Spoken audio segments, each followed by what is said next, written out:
বিসমিল্লাহির রহমানির রহিম। পৃথিবীতে কিছু মানুষ আছে যাহারা শুধু নিজের দিকটাই বুঝে, অন্যের কিছু বুঝতে চায় না।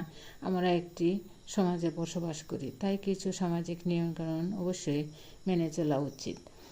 আমি একটি চ্যালেঞ্জিং জব করি। কী জব করি সেটা আমি আজ বলবো না, আপনাদেরকে অন্য একদিন বলবো।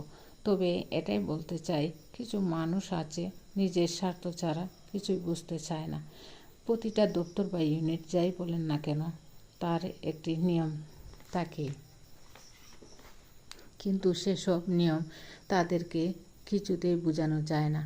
আবার কিছু কিছু আপনজনও আছে যাহারা কিছুতেই বুঝতে চায় না যে একটি চ্যালেঞ্জিং জব করে ফ্যামিলি মেনটেন করে কীভাবে তাদের মন জুগাবে। যে আমার মতো যেসব মেয়ে মানুষ এই চ্যালেঞ্জিং